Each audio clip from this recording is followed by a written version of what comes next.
प्रारंभ करते हैं। आज कक्षा 7वीं से गणित विषय में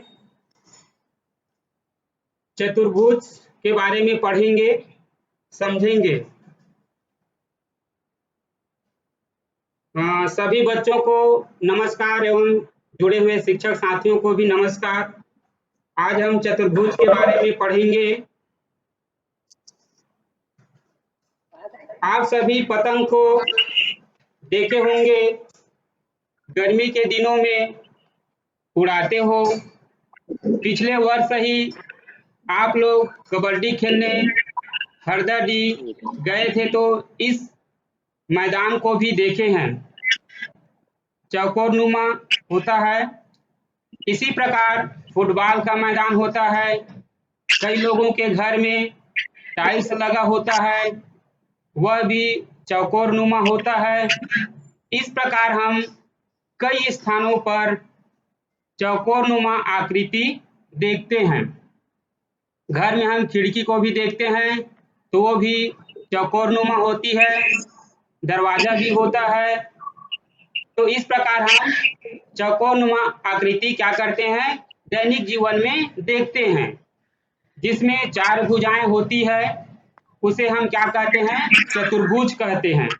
आइए कुछ और आकृतियां देखते हैं और पहचान करेंगे कि कौन कौन सी आकृतियां चतुर्भुज है।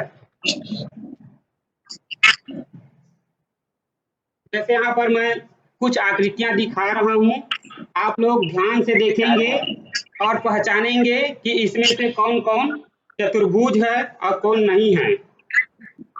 जैसे इस आकृति को देखो, ध्यान से देखते जाओ। ये भी एक चतुर्भुज है। देखो ध्यान से, इसमें 4 भुजा है। इस आकृति को देखो ध्यान से, इसमें 4 भुजा नहीं है। इस आकृति को पहचानते हैं, 6वीं में पढ़े थे, इसको बोलते हैं त्रिभुज। और ये जो आकृति दिखाई दे रहा है 4 नंबर का जो, वो देखो खुली आकृति है। एक तरफ से क्या है, खुली आकृति है, और ये जो तीनों आकृति वो क्या है, बंद है। और एक आकृति देखो यहाँ पर, ये भी पूरी तरह से बंद है। और इस आकृति को देखो, ये भी पूरी तरह से क्या है, बंद है। और इस आकृति को देखो, ये भी पूरी तरह से बंद है। अब आप इसमें से पहचानो कौन कौन से आकृति क्या है, चतुर्भुज है। तो हम देखो ध्यान से, जो 1 नंबर, ये जो 1 नंबर का है वो क्या है, चतुर्भुज है। ये है क्या, देखो ध्यान से, इसमें 4 भुजा है क्या, ये नहीं है, ध्यान से पहचानना है। ये भी चतुर्भुज नहीं है और ये भी चतुर्भुज नहीं है, क्योंकि ये बंद आकृति नहीं है। आगे ये जो 5 नंबर का आकृति को देखो, ये क्या है, एक चतुर्भुज है। इसमें भी देखो 4 भुजा है। तो जिस चतुर्भुज का परिभाषा स्पष्ट है, 4 भुजा से घिरी हुई बंद आकृतियों को हम क्या कहेंगे, चतुर्भुज कहेंगे। जैसे यहाँ पर देखो 6 नंबर आकृति देखो ध्यान से, ये इसमें 4 भुजा नहीं है तो इसको हम चतुर्भुज नहीं कह सकते। इस आकृति को देखो 7 नंबर को, इसमें 4 भुजा है तो हम इसको क्या कह सकते हैं, एक चतुर्भुज है। तो इसमें 1 नंबर और 5 नंबर और ये 7 नंबर, ये 3 आकृति क्या है, चतुर्भुज है। तो चतुर्भुज का परिभाषा बता देंगे, क्या बताएंगे, 4 भुजाओं से घिरी हुई बंद आकृति को चतुर्भुज कहते हैं। याद रखना है, 4 भुजाओं से घिरी हुई बंद आकृति को चतुर्भुज कहते हैं। और ये जो चतुर्भुज है 4 रेखाखंडों से बने हैं। देखो ध्यान से, इधर ये 4 रेखाखंड अपने ले लिए। कैसे बनाना है चतुर्भुज, ध्यान से देखो, ये हमने 4 रेखाखंड ले लिए, एकदम ध्यान से देखो, ये 4 रेखाखंड ले लिए हैं। इन चारों रेखाखंडों से ही चतुर्भुज का निर्माण होगा। तो इन चारों रेखाखंडों को हम यदि जोड़ दें, बंद आकृति बना दें, तो ये आकृति क्या कहलाएगी? चतुर्भुज। तो देखते हैं, देखो हमने ब्लू कलर का रेखाखंड को ले लिए, देखो ध्यान से, इस प्रकार ले लेंगे, फिर उसमें दूसरी रेखाखंड को इसमें जोड़ देंगे इस प्रकार, फिर तीसरी रेखाखंड को जोड़ देंगे, फिर चौथी रेखाखंड को। तो देखो इस प्रकार ये एक बंद आकृति बन गया, चतुर्भुज बन गया। तो चतुर्भुज किसे कहेंगे? चार भुजाओं से घिरी हुई बंद आकृति को क्या कहेंगे? चतुर्भुज कहेंगे। ये बंद आकृति है देखो। तो इस प्रकार हम परिभाषा बता देंगे, नीचे देख लो परिभाषा लिखा है, चार भुजाओं से घिरी हुई बंद आकृति को चतुर्भुज कहते हैं। चतुर्भुज चार रेखाखंडों से बना हुआ है। तो इस प्रकार हम भी चार रेखाखंडों से चतुर्भुज क्या कर सकते हैं? बना सकते हैं। नाम से स्पष्ट है, चतुर्भुज मतलब जिसकी चार भुजा हो। चलिए आगे देखते हैं हम। अब उस चतुर्भुज के अंग के बारे में बता रहा हूं आप लोगों को। चतुर्भुज के अंग, तो अंग क्या होता है? उनकी भुजाएं। उनकी भुजाएं देखो, यहाँ पर एक चतुर्भुज बना हुआ है इस प्रकार, और इसमें चार भुजाएं हैं। चतुर्भुज नाम से स्पष्ट है, जिसकी चार भुजा होती है। तो हम इनकी भुजा कैसे बताएंगे? जैसे यहाँ पर लिखा देखो, ए बी सी और ये डी, ये चतुर्भुज ABCD है। अब इसमें हम भुजा का नाम कैसे बताएंगे? तो यहाँ देखो, ये पहली भुजा है AB, तो हम उसको AB भुजा कहेंगे। ए बस नहीं बोलेंगे, दो बिंदुओं को मिलाकर हम एक भुजा बताएंगे AB, तो इस भुजा का नाम हो जाएगा AB। उसके बाद ये देखो इधर, ये BC भुजा है, तो ये दूसरी भुजा हो गई। और उसके बाद ये जो दिख रही है CD, वो तीसरी भुजा है। और उसके बाद AD यहाँ पर दिख रहा है, देखो AD, ध्यान से देखो, AD वो क्या है? चौथी भुजा है। तो इस प्रकार चतुर्भुज में चार भुजाएं होती है। तो याद रखना है हमको किस प्रकार भुजा का नाम बताना है। ये AB, BC, CD और AD, इस प्रकार हम चार भुजा का नाम बता सकते हैं। जब भी हम भुजा का नाम बताएंगे तो दो बिंदुओं को मिलाकर बोलना है। AB एक भुजा हो गई, BC दूसरी भुजा हो गई, CD तीसरी भुजा हो गई और AD चौथी भुजा हो गई। तो इस प्रकार चतुर्भुज में देखो ध्यान से चार भुजाएं होती है, AB, BC, CD और AD। तो हमेशा याद रखना है चतुर्भुज में चार भुजाएं होती है। अब इसमें हमको देखना है संलग्न भुजाएं। तो संलग्न भुजाएं किसे कहेंगे? ध्यान से सुनना है। संलग्न भुजाएं जैसे यहाँ पर AD, ये AD है और ये AB है। AB को देखो ध्यान से और AD को देखो ध्यान से। ये जो है A बिंदु पर मिला है। कहाँ पर मिला है? ये A बिंदु पर मिला है। दोनों भुजा AD पर, दोनों भुजा मतलब A बिंदु पर मिला है। तो संलग्न भुजा किसे कहेंगे? ध्यान से सुन लेना है पहले। चतुर्भुज की भुजाएं जो किसी एक बिंदु अर्थात शीर्ष पर एक दूसरे को मिलती है या काटती है, संलग्न भुजाएं कहलाती हैं। तो जैसे AD और AB कौन से बिंदु पर मिल रहे हैं? A शीर्ष पर मिल रहा है, A बिंदु पर मिल रहे हैं। तो मतलब AD और AB क्या भुजाएं हो गए? संलग्न भुजाएं। ये दोनों आपस में संलग्न भुजाएं हैं। उसी प्रकार ये AB और ये इधर ये BC, ये दोनों भी B बिंदु पर मिल रहे हैं। तो इसका मतलब ये दोनों भी क्या होंगे? संलग्न भुजाएं। AB और BC ये दोनों संलग्न भुजाएं हैं। उसी प्रकार ये CD और BC ये कौन से बिंदु पर मिल रहे हैं? C पर। तो CD और BC भी क्या होंगे? संलग्न भुजाएं। और उसी प्रकार ये AD और CD ये भी कहां पर मिल रहे हैं? D बिंदु पर। दोनों भुजाएं D बिंदु पर मिल रहे हैं। तो इसका मतलब ये हुआ कि AD और CD क्या है? दोनों आपस में संलग्न भुजाएं हैं। तो संलग्न भुजा किसे कहेंगे? चतुर्भुज की भुजाएं जो किसी एक बिंदु अर्थात शीर्ष पर एक दूसरे को मिलती है या काटती है संलग्न भुजाएं कहलाती है। मतलब ए बी के संलग्न भुजाएं कौन कौन सी है? बी सी और ए डी। तो इस प्रकार हमको संलग्न भुजाएं बता सकते हैं। उसी प्रकार यहाँ पर अब हम क्या बता सकते हैं? सम्मुख भुजाएं। सम्मुख, सम्मुख मतलब आमने सामने, जो संलग्न ना हो। जैसे ए बी यहाँ पर दिख रहा है, ए बी जो भुजा है वो सी और डी के संलग्न नहीं है। तो ए बी का सम्मुख भुजाएं, ए बी का ये सी डी है, यहाँ पर देखो, यहाँ पर ए बी का सम्मुख भुजाएं सी डी हो जाएगा। ये सी डी ए बी का सम्मुख भुजा हो जाए। अब उसी प्रकार बी सी का सम्मुख भुजा ए डी, सम्मुख मतलब आमने सामने। तो इस प्रकार हम सम्मुख भुजाएं और संलग्न भुजाएं को क्या कर सकते हैं? बता सकते हैं। संलग्न भुजाएं किसे कहेंगे? फिर से देख लो, चतुर्भुज की भुजाएं जो किसी एक बिंदु पर एक दूसरे को क्या करते हैं? मिलती है या काटती है, संलग्न भुजाएं कहलाती है। और जो संलग्न ना हो वो क्या कहलाएंगे? सम्मुख भुजाएं। सम्मुख मतलब आमने सामने। तो ए बी के सामने क्या है? C D. ए बी भुजा के सामने सी डी है और बी सी के सम्मुख भुजा कौन सी है? A D. तो इस प्रकार हम संलग्न भुजाएं और सम्मुख भुजाएं क्या कर सकते हैं? बता सकते हैं। तो याद रखना है।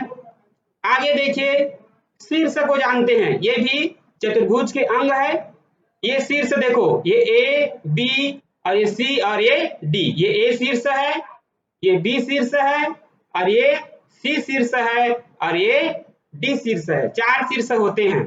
तो शीर्ष किसे कहेंगे? जब दो भुजा, देखो ये, जब दो भुजा एक बिंदु पर मिलते हैं, ए बिंदु पर मिल रहे हैं, तो ये क्या कहलाएगा? शीर्ष।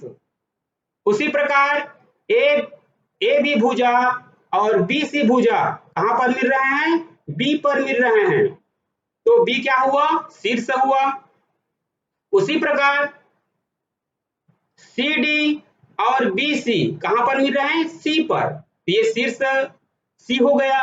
उसी प्रकार ये डी शीर्ष है, जहां पर सी डी और ए डी एक बिंदु पर मिल रहे हैं, तो उसको बोलेंगे शीर्ष। तो इस प्रकार हम शीर्ष किसे कहेंगे? बता देंगे। जब दो भुजा एक बिंदु पर मिलते हैं, वह बिंदु क्या कहलाता है? शीर्ष। अब यहाँ पर सम्मुख शीर्ष बताएंगे। सम्मुख शीर्ष मतलब कौन सा हो जाएगा? ए और सी, ये सम्मुख शीर्ष है। उसी प्रकार बी और डी क्या होंगे? सम्मुख शीर्ष होंगे, क्योंकि ये उनके संलग्न नहीं है। तो हम ए सी को क्या कहेंगे? सम्मुख शीर्ष बोलेंगे। और बी डी को भी क्या बोलेंगे? सम्मुख शीर्ष बोलेंगे। लेकिन ए और बी को क्या बोलेंगे?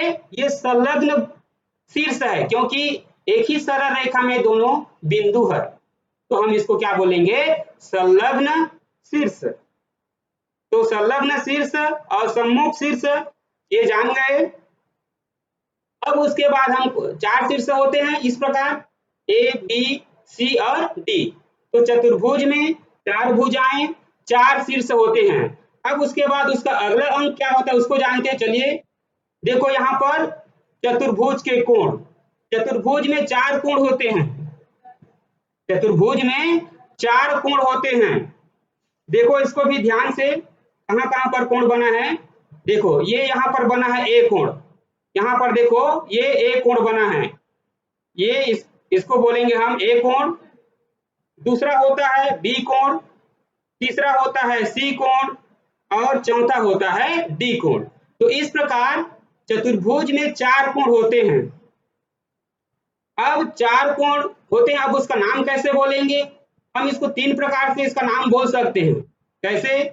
पहले तो हम ए कोण भी बोल सकते हैं, इस प्रकार कोण ए बोल सकते हैं। दूसरा इसका नाम बोल सकते हैं कोण डी ए बी, मतलब जिस कोण को बता रहे हैं वो कहां होना चाहिए? बीच में। और तीसरा नाम इसका हो जाएगा कोण बी ए डी। तो इस प्रकार हम एक कोण को तीन प्रकार से बोल सकते हैं।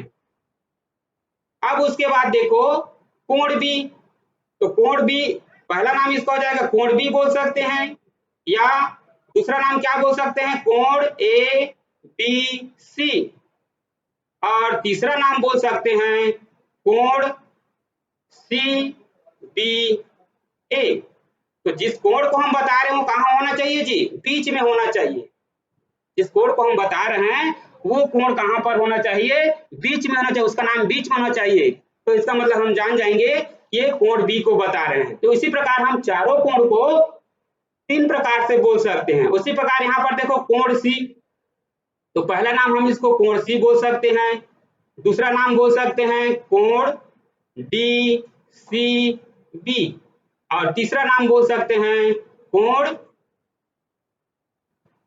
हाँ सी को बता रहे हैं ना, तो बी सी और डी, ये 3 प्रकार से हम इस कोण को भी बता सकते हैं। उसी प्रकार कोण डी को भी बता लेंगे। तो इस प्रकार चतुर्भुज में 4 कोण होते हैं, चतुर्भुज में 4 कोण होते हैं, और चारों कोण का योग 360 अंश का होता है। याद रखेंगे चतुर्भुज में चारों कोण का जो योग होता है वो कितने अंश का होता है, 360 अंश का होता है। अब हम इसके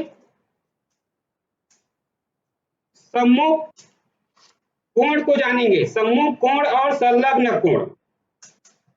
तो चतुर्भुज के 4 अंतः कोण होते हैं, अभी बताया। इनमें से 2 कोण संलग्न कोण कहलाते हैं, जिनमें चतुर्भुज की एक भुजा क्या होती है, उभयनिष्ठ होती है। जैसे यहाँ पर देखो ध्यान से, पहले हम संलग्न कोण बता रहे हैं। संलग्न कोण किसे कहेंगे, जब दो कोण एक ही रेखाखंड में बना हो। जैसे यहाँ पर कोण ए यहाँ पर बना है और कोण बी यहाँ पर बना है, मतलब एक ही भुजा में बना है, एक ही भुजा में बना है, तो इसका मतलब ये क्या कोण कहलाएंगे, संलग्न कोण कहलाएंगे।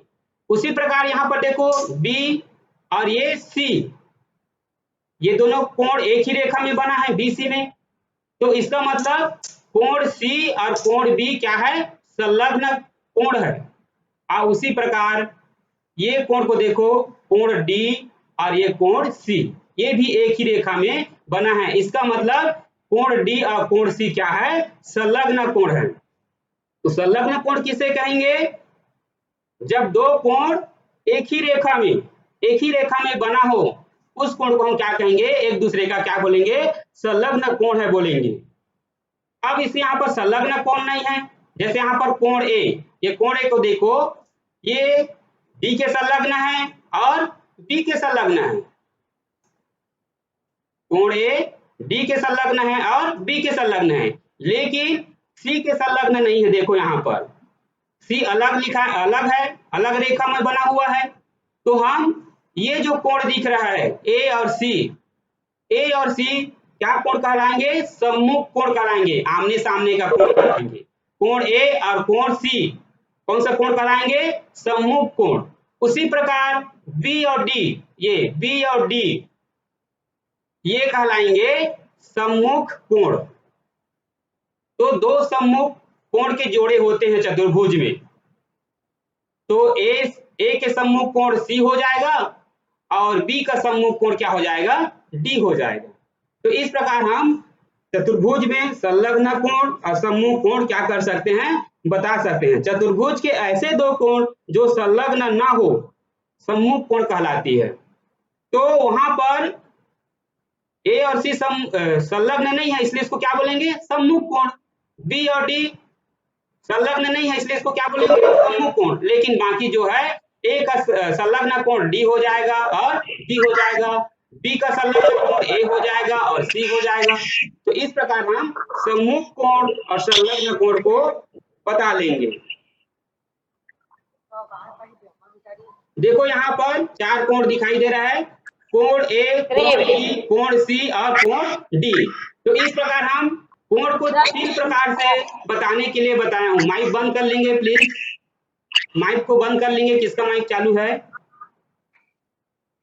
तो चतुर्भुज के जो चारों कोण होता है उसका योग 360 अंश का होता है, याद रखना है इसको। चतुर्भुज के चारों कोणों का चारों अंतः कोणों का योग 360 अंश का होता है, इसको भी याद रखना है। चलिए अब आगे पढ़ते हैं। चतुर्भुज में दो विकर्ण होते हैं, याद रखना है चतुर्भुज में दो विकर्ण होते हैं। देखो ध्यान से, विकर्ण किसे कहेंगे? माइक बंद कर लेंगे। माइक बंद क्यों हो रहा है सर? टच करिए ना उसको, बंद हो जाएगा। रेड हो जाएगा तो मतलब बंद है। चलिए विकर्ण देखते हैं। चतुर्भुज में जानना है दो विकर्ण होते हैं, तो विकर्ण किसे कहेंगे? देखो ध्यान से, जब हम सम्मुख शीर्ष को, जैसे यहाँ पर देखो ये सम्मुख शीर्ष, अभी पहले बताया ना सम्मुख शीर्ष, तो सब जब हम सम्मुख शीर्ष को क्या करते हैं, एक रेखाखंड के द्वारा क्या कर दिए हैं, मिला दिए हैं, तो ये क्या कहलाएगा? विकर्ण। तो विकर्ण किसे कहेंगे? जब दो सम्मुख शीर्षों को एक रेखाखंड के द्वारा मिलाते हैं तो वह रेखाखंड क्या कहलाता है? चतुर्भुज का विकर्ण कहलाता है, चतुर्भुज का विकर्ण। अब ये जो विकर्ण है चतुर्भुज को दो भागों में क्या कर दिए हैं? विभाजित कर दिए हैं। देखो एक पहला त्रिभुज बन गया और ये दूसरा त्रिभुज बन गया, तो दो त्रिभुज में क्या कर दिया है? विभाजित कर दिया है। एक विकर्ण जो है चतुर्भुज को दो त्रिभुजों में क्या कर देता है? विभाजित कर देता है। रेखाखंड ए सी चतुर्भुज ए बी सी डी का विकर्ण कहलाता है। यह सम्मुख शीर्षों ए व सी को मिलने से क्या है? बना हुआ है। ए और सी को हमने क्या कर दिया है? मिला दिया है, तो ये विकर्ण बन गया है। और दूसरा विकर्ण क्या है? देखो ध्यान से, ये बी डी, ये दूसरा विकर्ण है। तो कोई भी चतुर्भुज में दो विकर्ण होते हैं, तो यहां पर भी हमने सम्मुख शीर्ष को क्या कर दिए हैं? मिला दिए हैं बीडी को, तो ये भी क्या है? एक विकर्ण है। तो विकर्ण को याद रखना है, चतुर्भुज में दो विकर्ण होते हैं, सम्मुख शीर्ष को मिला देने से उसका विकर्ण खिंचा जाता है। आगे देखिए, ये आकृति को देखो, ये एक आयत है, एक समांतर चतुर्भुज है। ये एक क्या है? समांतर चतुर्भुज है। समांतर चतुर्भुज क्या होता है? आमने सामने की भुजाएं, आमने सामने की सम्मुख भुजाएं परस्पर समांतर एवं क्या होते हैं? बराबर होते हैं। जैसे ये 7 सेंटीमीटर है तो ये भी 7 सेंटीमीटर होगा इधर वाला, ये 5 सेंटीमीटर है तो ये भी क्या होगा? ये भी 5 सेंटीमीटर हो जाएगा। तो सम्मुख भुजाएं आपस में समांतर एवं बराबर होते हैं आयत में। तो आयत में और क्या होता है? देखो ध्यान से, जो उनका प्रत्येक कोण होता है, 4 कोण होता है, प्रत्येक कोण 90 अंश का होता है। प्रत्येक मतलब सभी कोण, ये भी 90 अंश का होगा और ये भी 90 अंश का कोण होगा और ये भी 90 अंश का कोण होगा, तो हम उसको क्या कहेंगे? आयत कहेंगे। आयत ऐसे समांतर चतुर्भुज है जिसकी सम्मुख भुजाएं आपस में बराबर एवं समांतर होते हैं तथा प्रत्येक कोण 90 अंश का होता है। याद रखना है, आयत का प्रत्येक कोण मतलब सभी कोण 90 अंश का होता है, तो ये याद रखना है। ये भी एक समांतर चतुर्भुज है। आगे और देखो, एक ये वर्ग है, वर्ग में भी प्रत्येक कोण 90 अंश का होता है, ये भी याद रखना है। वर्ग में भी सभी कोण 90 अंश का होता है, ये भी 90 अंश का होगा, ये भी 90 अंश का होगा और ये भी 90 अंश का होगा। लेकिन यहाँ वर्ग में क्या होता है? सभी भुजाएं आपस में बराबर होते हैं, सभी भुजा आपस में बराबर होते हैं और प्रत्येक कोण इसमें 90 अंश का होता है। आयत को देखो, यहाँ पर वर्ग है, ये वर्ग में सभी भुजाएं बराबर होते हैं और सभी प्रत्येक कोण 90 अंश का होता है। हम वर्ग को आयत बोल सकते हैं लेकिन आयत को वर्ग नहीं कह सकते, क्योंकि समांतर चतुर्भुज की परिभाषा है ऐसे समांतर चतुर्भुज जिसकी आमने सामने के सम्मुख भुजा परस्पर समांतर एवं बराबर होते हैं उसे क्या कहते हैं? आयत। और वर्ग में क्या होता है? ये भी एक समांतर चतुर्भुज है लेकिन हम इसको आयत नहीं कह सकते, ये क्या है? वर्ग है। ये क्या है? वर्ग है। तो इस प्रकार हमको आयत के बारे में जानकारी हो गई, वर्ग के बारे में जानकारी हो गई और चतुर्भुज के सभी अंतःकोणों का योग कितना होता है? 360 अंश। तो हम एक प्रश्न लेकर बनाते हैं। देखो यहाँ पर प्रश्न है, किसी चतुर्भुज के दो क्रमशः 65 एवं 105 अंश के हैं, शेष दो कोण बराबर है, बराबर कोणों में प्रत्येक का मान ज्ञात कीजिए। तो यहाँ पर हमको देखो ध्यान से, मान लो चतुर्भुज ABCD है, मान लो चतुर्भुज ABCD है, ये A हो गया, ये B हो गया, ये C हो गया और ये D हो गया। तो यहाँ पर क्रमशः दो कोण को दे दिया है, 65 अंश और 105 अंश। तो यहाँ पर हम लिख देंगे, दिया गया है कोण A बराबर लिख देंगे 65 अंश, ऐसे डायग्राम बना लेंगे, कच्चा चित्र बना लेंगे। कोण B बराबर 105 अंश और यहाँ पर दो कोण को क्या बोला जा रहा है? शेष दो कोण बराबर है, तो कोण C बराबर कोण D, हम इसको क्या कर लिए? x मान लिए, मान लो लिख देते हैं यहाँ पर ये, तो x मान लिए। अब हम जानते हैं चूंकि चतुर्भुज के चारों अंतःकोणों का योग कितना होता है? 360। यहाँ पर लिखेंगे चूंकि चतुर्भुज के चारों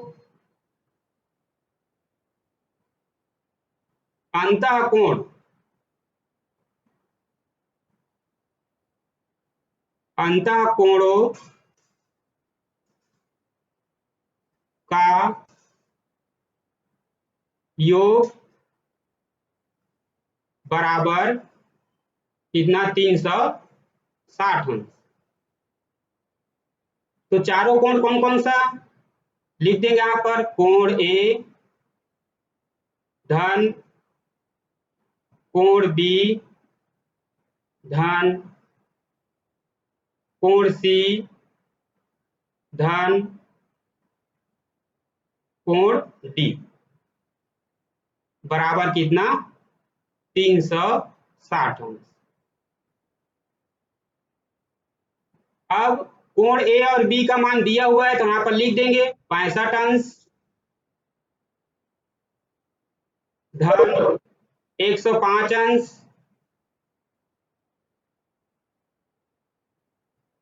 धन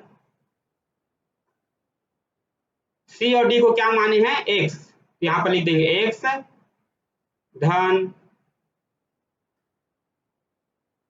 x बराबर 360 अंश। अब उसके बाद क्या करेंगे? 105 और 65 को क्या कर देंगे? जोड़ देंगे। तो जोड़ देंगे तो कितना आ जाएगा? 170 हो जाएगा ये, तो यहाँ पर लिख देंगे 170 धन x x को जोड़ देंगे तो ये 2x हो जाएगा बराबर 360। अब उसके बाद यहां पर लिख देंगे 2x बराबर 360 ऋण 170।